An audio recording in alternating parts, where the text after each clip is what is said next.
It'll be quick. 10 minutes, Ray. Let's do this. Let's do it. Okay, so let's go on with distillery satellite tasting rooms. You need to. I'll just say very, very briefly, and then Mr. Henley. We have an opportunity to accommodate a business that wants to come into our community with a change in this ordinance. And so, given that we don't have an accommodation for this type of business, we were hoping that you would consider an amendment to our existing ordinances that would do just that. And so if I could defer to Mr. Henley to kind of walk us through why that's important, which I appreciate. Mr. Henley. Hey, thank you, Your Honor, Counsel. This is an ordinance that's a little different than a lot of the local liquor laws that we deal with. This basically permits a distillery to come in with a satellite tasting room.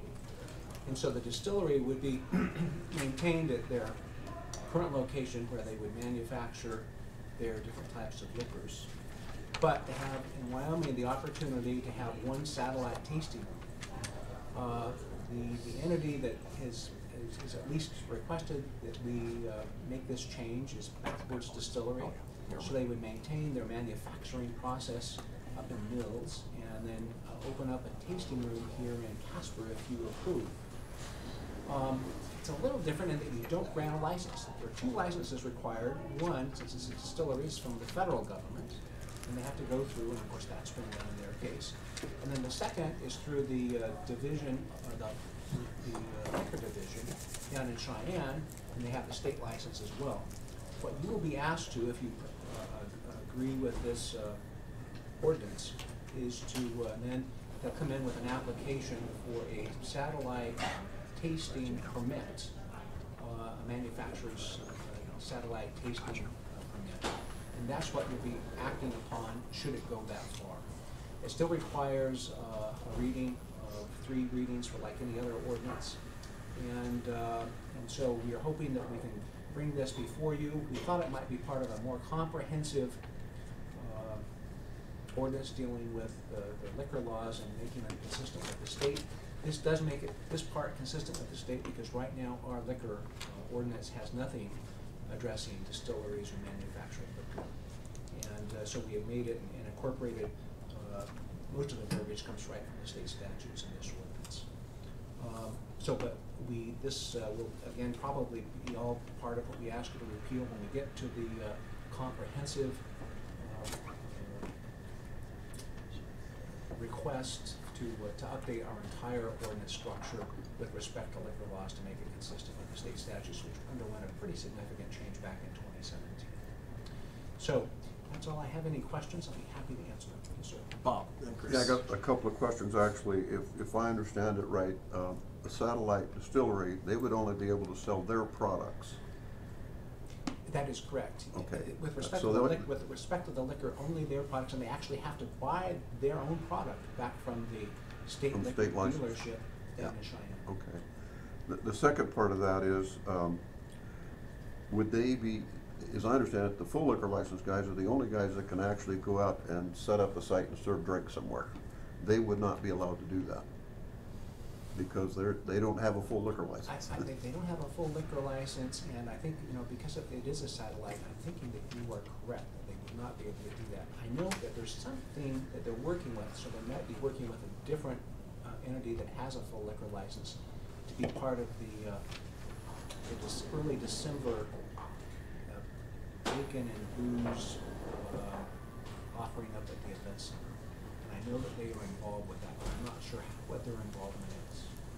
Well, that's part of my question because they have been doing this with the license they have out in Mills right now. So would they be able to continue to do that any place in Casper and compete with the Casper full liquor license dealers? Well, and what I assume, that I don't know, I could be wrong, is that they likely are with, and I think the one up at the event center is true, that there is a full liquor license up there that they're working with, so they're piggybacking off of that as I anticipate. And so therefore they are just kind of showcasing their liquor as part of the presentation so that they can build their brand that way. And I know that they have done that around town, and around town you'll see on different locations in liquor stores or bars or whatever, they'll have the backwood product available. And I think some of those liquor dealerships will offer special drinks that are made especially from the local made spirits. And so beyond that, I really don't know, but it's something that we can ask the licensing division to make sure that that's the case. Mr. Mayor, Councilman, it is a routine practice that license holders from other jurisdictions can gain a catering permit. They still have to come to the municipality that they would conduct that business to do that. So while the satellite license holder may not be able to do that, the main license holder, in my opinion, certainly could. Could cater in the city.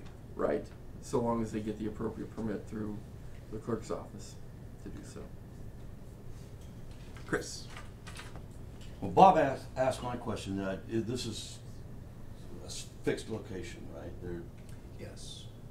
That's what, but they actually have to put in, again, the same type of information for their satellite permit as we would for a regular license. So their location and the confines of it, and they have permission from if they're leasing it, permission from the restaurant. Thank you. You bet. Jess. Just speaking in favor of this, I like the idea.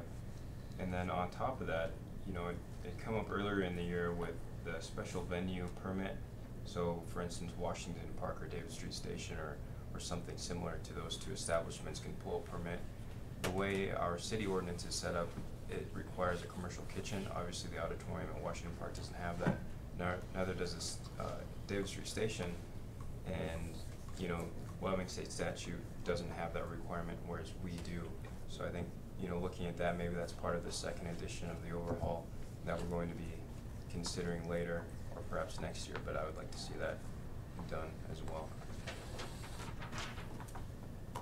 Any other questions? Can I ask a question? Mr. Henley, with regard to, I'm a little surprised that statute allows for a license holder in another jurisdiction to have a satellite location in a different jurisdiction. You're comfortable the statute allows for that? It does, yeah. It's specific as to distilleries and I think wineries as well. If you have a winery, we have a satellite location as well. But it has to be within the state. And so it would be just something within our state would have that ability. So it can't be that an Napa Valley vendor would come to Casper and open up a tasting room or the like, or the Jack Daniels or whatever would open up a tasting room here. It has to be someone with a distillery permit license from the state, like liquor license here. Okay. Liquor division here. If I could ask a follow-up. Oh. So in that regard then, did I hear you say that they would still have to buy their own product through the state liquor division? At their satellite tasting room, they do. At their operation in mills, which would be more constrained, but they can actually use their product from their own distillery there for On taste. site, okay. Chris and then Bob. I think that we have this in the winery thing, and I think do. it was That's what I was years gonna ago that if No, there's sure, a say. out-of-town winemaker that isn't the tasting room, the Pottery pottery by by you. you. We're doing it already. On the winery side? Artisan. Okay. Because I remember we went through a lot of gyrations with the state. They said it was long as it was in the same building, you didn't have to be in a separate room. Which, you know, when we were talking about this, I was thinking, well, you know, they could set up a satellite winery in the mall and serve liquor all over the mall. Great It idea. might, you know, be able to go to the mall. Mall might get more business. More walkers. Yeah. Motivation. Our neighbors was happy. Yeah, mall walkers. Any other questions for John? So you need us to give you a thumbs up to move forward with the idea? Okay. All right. Got it. Very good, thank you. Thank you, John. I got budget amendments, and I'm assuming Tom's gonna talk. I'll let you get that all set up. You betcha. Thank you, Mr. Mayor, members of the council. we do have an amendment to bring forward to you this evening for your discussion and question and potential direction to prepare for the floor. We actually went through a fairly complicated amendment about a year ago, if you'll remember correctly, and that amendment accomplished quite a bit and is was helpful to get the budget into a position of balance and so forth and so on. This amendment, while it's not as voluminous, would appear, particularly as you look at your spreadsheets, which I will now pass out to you, appears as though it is as complex, and I'll tell you why here. No, that didn't help you. There you go. The amendment that we're about to review accomplishes a number of things.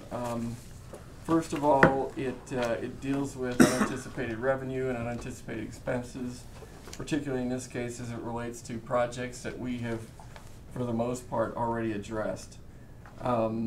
This also, however, deals with positions that we are requesting that, again, for the most part, you've heard the spiel for. The other huge thing that this amendment deals with is with regard to the health fund, which we will give you a demonstration of why we think it's critical for us to deal with this evening, if we can go ahead and get that up. But the other thing that this does is it allows us to move forward with a number of consolidations that we have done from the fund standpoint, the organization of our funds, if you will, standpoint, that most of this noise that you see in the amendment is engaged with. And so you'll see a lot of transfer entries in this amendment, again, in the spreadsheet that we have in front of you, that doesn't imply that we are in a situation of needing to fund different gaps throughout the budget that otherwise have been overspent or anything like that. I don't want you to have that impression with regard to a lot of the entries that you see here. And so those four things are primarily what it is that this amendment does, should you decide to pass it. Now, a couple things that I want to go through with you as we start into this.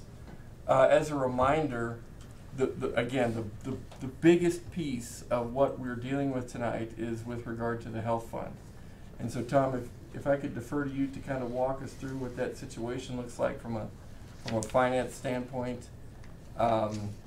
This really is a part two of the conversation we had last week, wherein we showed you that we told you that we would show you kind of a demonstration of where we think the health fund is and what this amendment potentially does for us,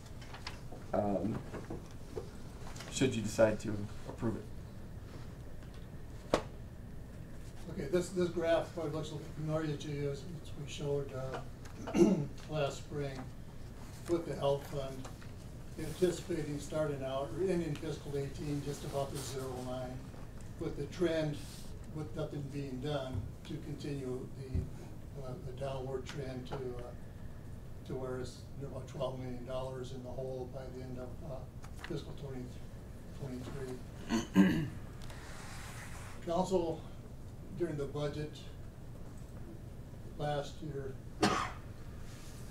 directed us to contribute some more funds to this to help out a little bit.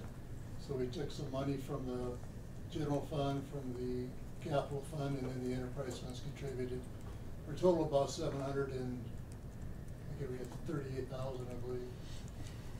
So that is included in this. So that helped a little bit, but certainly does not cure the problem. What the budget amendment, the proposed budget amendment does,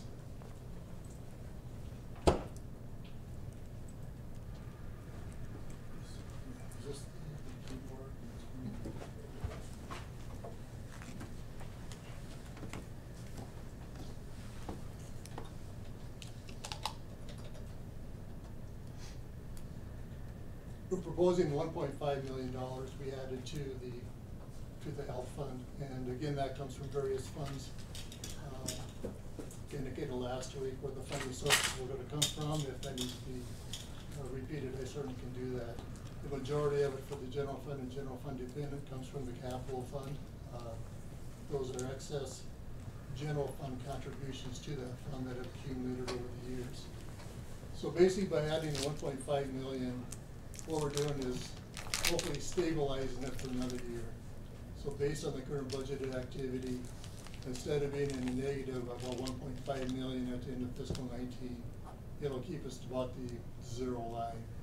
So it's kind of gives us a patch, if you will, for this coming year, but obviously it does not provide a long-term cure for the anticipated performance of the health fund. And I know that the Health Design Committee has been looking at different options, and will probably be addressed a little later here. So, but anyway, this kind of gives you an idea of again where we were, where we are, and what this influx of 1.5 million would do for the fund. So, if there are any questions on this, I'd be happy to try to address them. Any questions for Tom? Chris? Well, what you're saying is it's 1.5 million now, or it's 1.5 million at the end of the year, right? Pretty much, yeah. Yeah, we're anticipating a budgeted deficit this year, just right around 1.5 million, so that basically takes care of it. So you are correct, we can do it now, we can do it later. Mr. Mayor, if I may dovetail with that a little bit, the you know, there certainly is the possibility that we could have good claims history from now until the time that we would make that adjustment at the end of the fiscal year. And in that scenario, it could mean that it would be less than 1.5, but it could also mean that we potentially could be looking at a worse situation if indeed our claim history would worsen between now and then. So the 1.5 is our best guess, if you will, based on data that we've got on hand and behavior that we're seeing so far. But I would agree with Mr. Pitlick as well that 1.5 is a, you know, a situation that we view as probably unavoidable if we want to stay at that break-even point that the red line would indicate. Any questions? Concerns? You will recall, Mr. Mayor, if I may. Oh, I'm sorry. Was there another? Chris had something. I'm sorry. Go ahead. Well, we need to do it. I think we're going to do it now. We're going to do it later. But then, since this has been, this is an obvious known problem. Maybe this is something we can work on prior to doing our regular budget stuff. To find out how to make it work. Find a combination of balance between employees paying the offset, us paying the offset. And when we talk about maybe of course we might have luck out and have less claims than we thought, but that's probably not been the trend, right? We're looking good so far. This. Like 5 years. Oh, 5 years? I mean, I would guess it's probably, I think we're becoming more healthcare dependent, it seems. So we have to anticipate that. Yeah, that's right. You may say something, Carter. Your spreadsheet goes through the various sources of funding that this would draw from. Again, if you should pass the amendment, you'll recall last week Tom went through basically the litany of the variety of funds that would participate. The general fund, of course, being the largest. The water fund would participate. The sewer fund would participate, and give their proportionate share, if you will, as to those contributions. If you'll look on page 4, my spreadsheet is a little more detailed inside. It may not be page 4 in yours, but I think it probably is. Yeah, right there. The number that I'm looking at is $1.1 million, about 2/3 of the way down. You'll notice that is a contribution made by the reserves in the general fund. The reserve that I'm referring to in this particular entry, however, is not the 102 days that you have set aside as a policy mandate for operational general fund protection, if you will, but rather the cash balance that we have on hand that we've been using primarily for projects and so forth, the fund that we refer to as Fund 30, that would make that contribution. Just as a reminder, we would be taking 81,000 from the water fund, another 22 from sewer, 58 from refuse, and a variety of other contributions to equate to that 1.5 million that gives us that temporary correction. As far as some other major entries are concerned in your amendment here to consider, if you'll look on page, which would be page 3 of mine, might potentially be page 4 of yours, there's an entry for $196,000. That entry is a big part of the monitor batteries that we talked to you about a couple of weeks ago through the fire department. It seemed like you gave provisional approval at that point in time. This is where that would show up.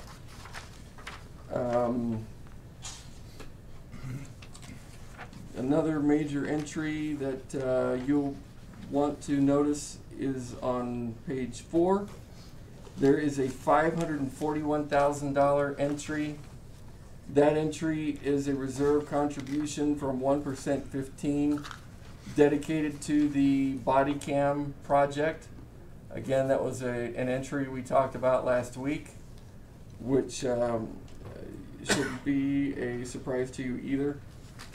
If you look further down the page, there is a $113,000 entry, again out of 1% 15, that would bring CATSI to a position of being whole, if you will. We talked about this entry, probably back in the summer, actually, if I remember correctly. And council gave that direction. The amendment makes it happen, if you will. Another entry that you'll probably want to be aware of that is more on the larger side. Let's see. There is an entry for $90,000. Now this one is a new entry, and so if you would like additional information or you'd like to, wait on it or whatever, that's certainly your option to decide. The $90,000 entry is found on my page 3. I think it would be your page 3 as well, under the unanticipated revenue standpoint, or column. That $90,000 entry is the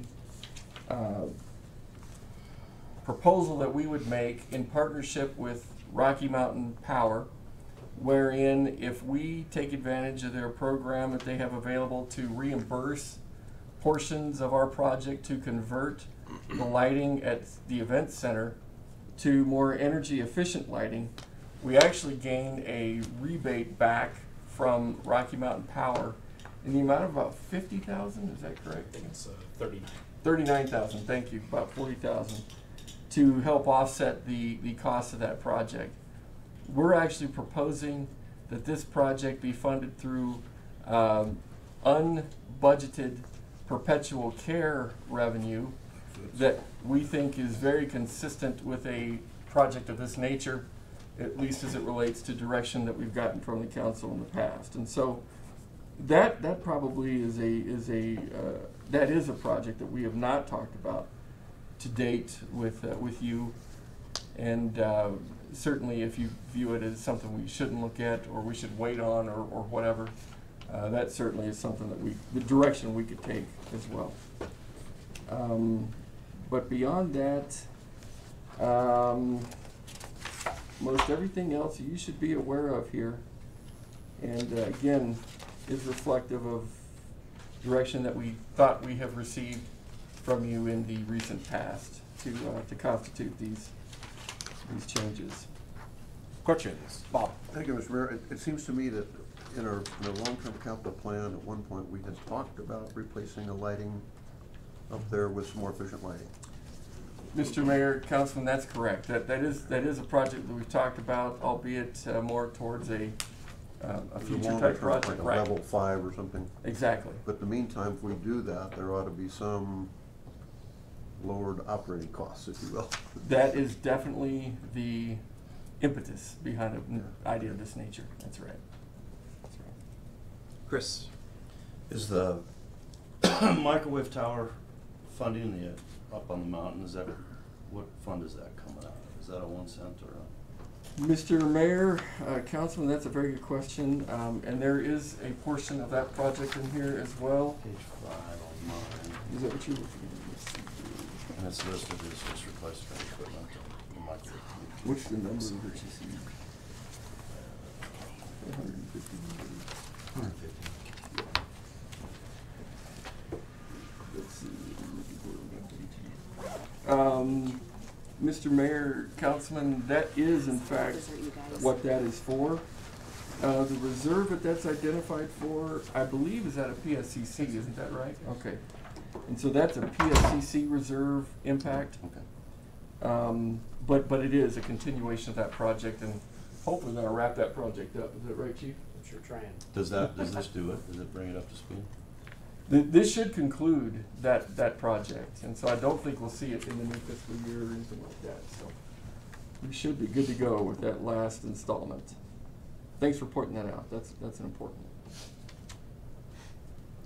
one. Anything else in the budget? Yeah, Jesse? Yeah, just a quick question for the city manager. Will this put us above 500 for the full-time or the amount of employees? I think we're around like 496 or something like that. I'd like to build off of that question, if I could, a little bit, Councilman and Mr. Mayor. One of the positions that we did not talk about, but I gave you kind of a very, very brief preview, is with regard to not only the police department positions that we did mention, but also a finance position that we didn't get the time to talk about last week. That position is with regard to, in my opinion, taking additional steps to shoring up the payables process that I think you will see in the audit is not shored up as much as it could be.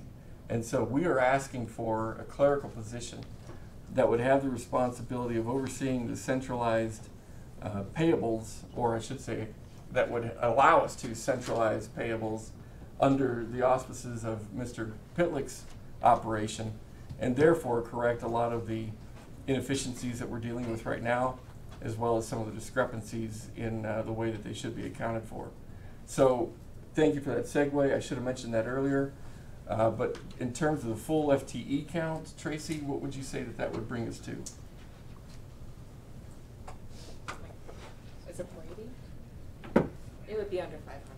Okay. We still wouldn't eclipse 500, I didn't think, but we'll get you a more correct number, however, in the information packet this week. Seems like we were at 497 at budget time. Is that ballpark? Well, FTEs. I think it, Mr. Mayor, if I may, Mr. Hopkins, Councilman Hopkins, when we went through a lot of the position shedding back during the amendment preparation process this time last year, we were up to about 75, 80 positions that we had totaled to at that point in time. So I'm guessing we were probably down to about 460, 470 at that point. Thank you. But let us get a better number for you. I don't want you to hang your hat on that, and we'll make sure that's clear in the information packet this week.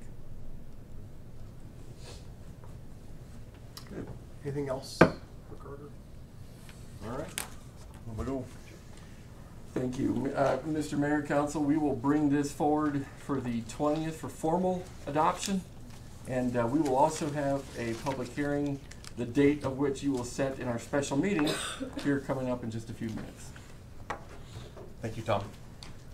I had forgotten to do this, and Carter reminded me, and I forgot it again, but got to recognize Councilman-elect Ken Bates is here today. So I just wanted to recognize you. Thank you. Thank you for being here. Appreciate it. Yeah. Thank you for allowing me. You betcha. Council leadership discussion. Mr. Mayor, members of the council, we are coming to that time of year where we need to get direction from this group as to who will helm the leadership of this esteemed body in the new year. Tonight is really meant to be just a preliminary discussion. You will notice on your grid document that we've mapped out 3 separate discussions to finalize that direction, if you will, that will culminate in a formal ratification in the first meeting of the new year. Part of the direction that we need this evening is very basic. How do you want to do this type direction this evening?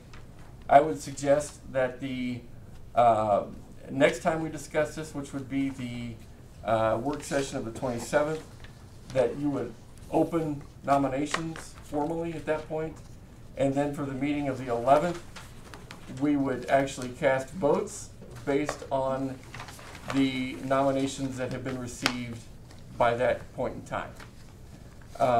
I think a part of the conversation that we need to have this evening is to direct as to your acceptance of that time frame, how you would like to see nominations handled, and how you would like to see the council elect, participate, or not participate, however you would deem appropriate. And so with that, Mr. Mayor, I would be open for questions or direction or whatever you'd like to see have happen. So what's everybody think is, first I guess, how does that time frame seem? Does that seem like a decent time frame for everybody? Okay. So I think we're okay with the time frame. Very good. As far as having, trying to remember, every year it seems like Yeah, it's we- different with the elect. I You don't invite the council-elect to vote as well. for the straw poll. Mhm. Oh, that's right. This They would be- vote. yeah. They do. They vote for in the straw poll. That's right. Because they'll be on council when it happens, so. That's right. So they'll be invited to that as well. So if we can do that, invite them to the straw So poll. Yeah, the outgoing council members wouldn't vote, the new elect would. Right. You're right, Sean. I Maybe forgot they because wanna that be was. a nominee too. Hmm? Maybe they want to be a nominee. Maybe, if they want to be a nominee. So when is it that we have the nominations? 27. 27th. The door will be open for nominations on the 27th. People that are That's interested in correct. that. Yep. Okay. Yep. Anything else you guys can think of? Pretty straightforward, I think. 27th is nominations, and then the vote will Would be. be, so the straw poll would be the 11th. Correct. Yeah, the work session in December, basically. December 11th. Yeah. Do I have those dates right, Fleur? Is that correct? Yes. Okay. Yes, and the actual vote will be the first meeting in January on the 8th. Right. The official vote.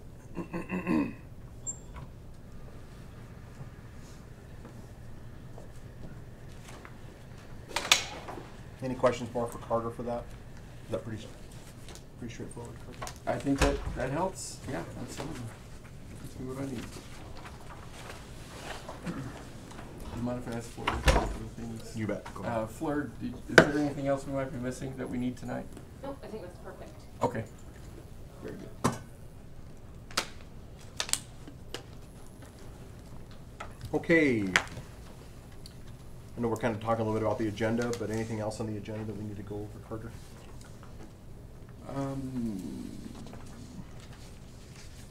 Just a couple of quick things. For the meeting of the 27th, you'll notice that we have an entry in there for a couple of things I wanted to bring to your attention. One, the legislative agenda. If you wouldn't mind reviewing the WAM resolutions prior to that, that will be the night that I hope to get your formal direction, well, not formal, informal direction with regard to establishing that agenda and preparing for the meeting that we have with our legislators that I think at this point we're slating for the 6th? December 6th. December 6th, okay. Which would be that dinner format that we had last year, if you remember. And we would invite council-elect to that too. I did get the email regarding that. Okay, very good. The other thing that I would draw your attention to as well is with regard to the animal care and control ordinance that Councilman Walsh and Attorney Henley have been working on. The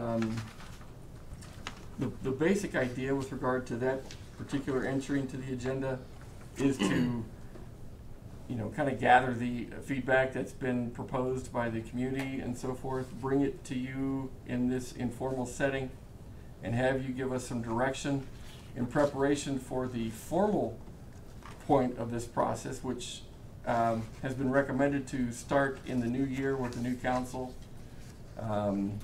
for the public hearing, for the readings, and so forth.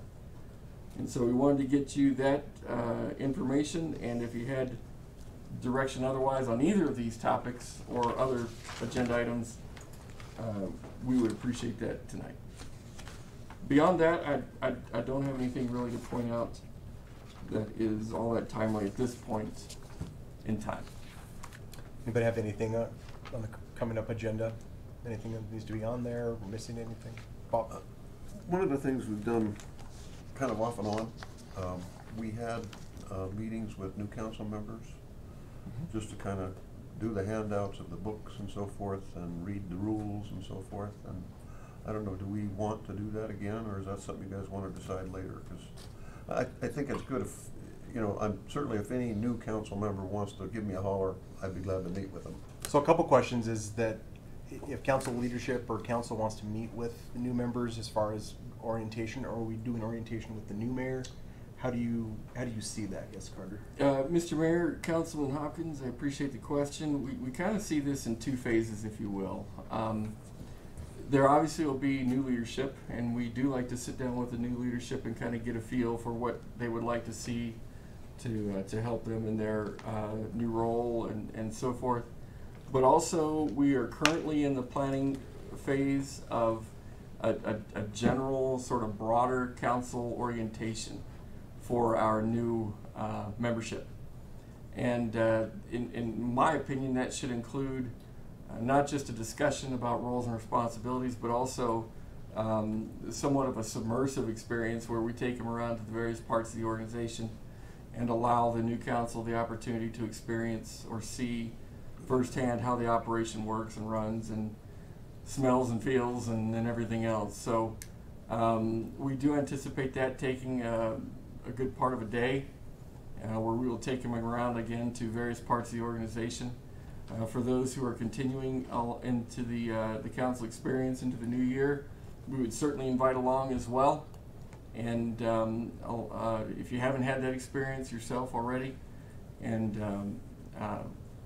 it would be open for all of you. The critical thing for us to be mindful of would be whether or not we run into quorum issues, in which case we would need to advertise the meeting, so to speak, in that we would then be in the category of a public meeting, which isn't really a problem. We just need to be sure that we meet our notification timeframe that statutes require. But that's what I was hoping we could accomplish. Good. Sounds good. Chris? Might be helpful to throw out the different boards and that kind of thing that will become vacant, just so that we can, people can take a look at them and see what they're interested in. Okay. Good idea. And then with that, the commitments that goes along with each of them. Some are much less than others.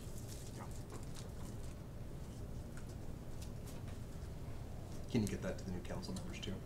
Mr. Mayor, Council Walsh, I bet you we could get that done in the information packet for this weekend.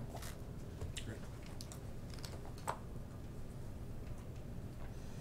Will we have a plan in place to get all their city emails, all that kind of lined up? I don't know, does it even hurt if it's open before it starts?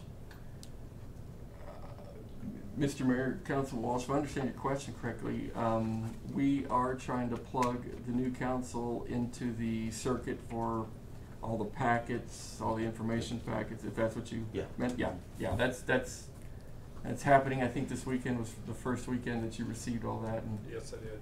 we still need to work out the email getting their actual addresses tied to them. But absolutely, iPads, all that kind of thing is in the works.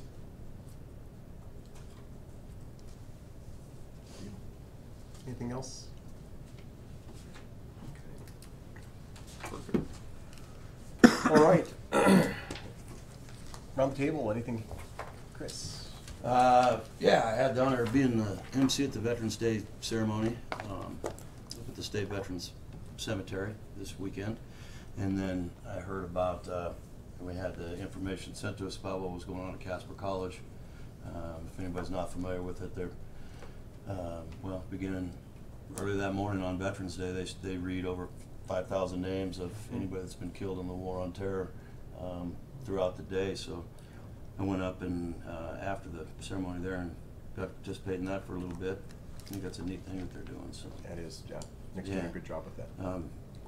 Second year that it's been going on. Apparently it's, this reading of the names starts with, I should remember, but multiple colleges around the country, same time, breaks at 11 o'clock for a moment of silence, and it continues on. That's kind of one of those activities that's mirrored across the nation. Next year, if you get an opportunity to stop by and participate in that for a few minutes, it's pretty cool. And myself and Mr. Henley and Lieutenant Dabney been incorporating changes into the animal ordinance. We meet again on Friday to further fine-tune that thing. And with the way it broke out, it would just be half the vote if we tried to push this thing through would be this council, and then the conclusion would be the next council. And I can imagine you've probably already heard some feedback on that, so you might I have.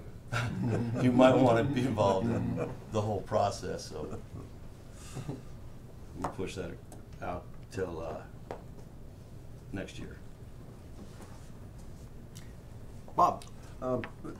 Don't really have anything official, but one of the things that I've been thinking about, you know, we're going to be hopefully getting the new vets center in town, and hope that works out. And that's going to take up some of our ground that we have in the cemetery. And when you look at the number of people that are having funerals and you know, burning their ashes, so to speak, that's becoming huge. It's becoming bigger and bigger. And we really don't have, I think it's called a columbarium. And you know, this is something that people might be very interested in. I know that the vets have one. Yeah. And I think it seems to me that that's pretty well used. I don't think I've been to a vet's funeral that has not been cremated. And that might be a way for us to, you know, get a lot more room. If, you know, you hate to think you're talking about room in a cemetery, but in fact it may be something we might want to put on our agenda someday. And I don't have any idea of cost or anything like that, but we certainly got room to do that, and it might make a nice place to have services for people too, instead of out in the cold, so to speak. So just food for thought, and I don't know if there's any support for that kind of thing or not. But. Thanks, Bob. John? Nothing. Jesse? I have one thing. Constituent reached out to me. Their relative lives close to the homeless shelter on Grant, and they're concerned about, I guess, some of the issues that are going on around there. So I guess there's a house for sale, and then there's people staying in the shed. I was going to reach out to the director at some point and just make him aware of it. But long story The short, rescue mission? yeah, so the mother-in-law doesn't feel very safe there. People panhandling, of course, which we're proving.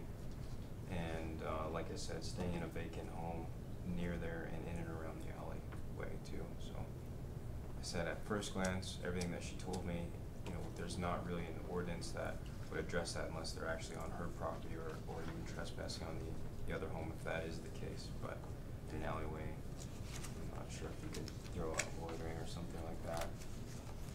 But it is a concern that she has. I'll forward you the information if there's anything that we can do. And then, like I said, I'll personally reach out to Brad also. And that's all I have. Thanks, Jesse. I just wanted to mention real quick, I spoke yesterday at Wyoming Association of Student Councils, all the student councils from around the state. About 700 kids yesterday at NC. So that was great to see all those kids getting together to work together and plan and try to do some good stuff for their schools and for their community. Probably also know that they were around trying to do Make-A-Wish, raise money for Make-A-Wish as well. Probably saw them maybe standing around trying to raise money for that. There were a lot of them. So they did that, so that was great. And then I spoke today at Pathways Innovation Center to this apprenticeship week. I did a proclamation. I spoke to them. They had several businesses and different organizations that were there, and just talking about the diversification of working and having kids not only look at college but also the opportunity to work at trades, which is a critical aspect of need actually in Wyoming for kids with needing people to get into that job force of trades and things like that. So did those two. So that was good. That's all I got. On to the special meeting. Yes, sir. Hit your gavel. Never done it inside here before. Make it echo. I'm gonna make it echo real loud, pierce everybody's ears, be annoying.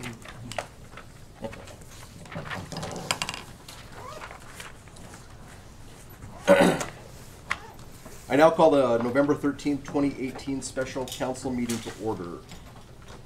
Chair to entertain a motion to by minute action excuse the absence of council members Huber, Laird, and Powell, and also Councilwoman Humphreys. So Moved by Councilman Walsh, second by Councilman Hopkins. All those in favor say aye. Aye. All those opposed, same. With all members voting aye, the motion passes. Please read the consent agenda title. Establish November 20th, 2018 as the public hearing date for consideration of budget amendments. Chair to entertain a motion to by minute action establish the public hearing date just read. So moved. Second. Moved by Councilman Johnson, seconded by Councilman Morgan. All those in favor say aye. Aye. All those opposed, same sign. With all, oh, sorry, I keep reading yours, don't I, Clerk? Yeah, I apologize, go ahead. Go ahead. Okay. No, go ahead, I apologize, Fleur. With all members voting aye, motion passes. Please read the consent resolution by title only. A resolution supporting submission of application to the Wyoming Business Council under the Business Ready Community Grant and Loan Program for a planning project on behalf of the Casper and Trona County Economic Development Joint Powers Board. Chair to entertain a motion to adopt the consent resolution just read. So moved. Second. Moved by Councilman Hopkins, seconded by Councilman Walsh. All those in favor say aye. Aye. All those opposed, same. With all members voting aye, motion passes. The next meetings of the City Council will be a regular council meeting to be held at 6 p.m. Tuesday, November 20th, 2018 in the council chambers, and a work session to be held at 4:30 p.m. Tuesday, November 27th, 2018 in the council meeting room. The chair would entertain a motion to adjourn into the special council meeting. So moved. Second. Moved by Councilman Morgan, seconded by Councilman Johnson. All those in favor say aye. Aye. All those opposed, same. With all members voting aye, the motion passes. Meeting is adjourned. That was sad, wasn't it? That was very sad. Get a new mayor in here. Thanks, everybody. Thank you. A lot quicker. Yeah. That was gonna say. I know. So yeah, we'll be held to Oh, we got time to go to the Yes. office again. Yeah.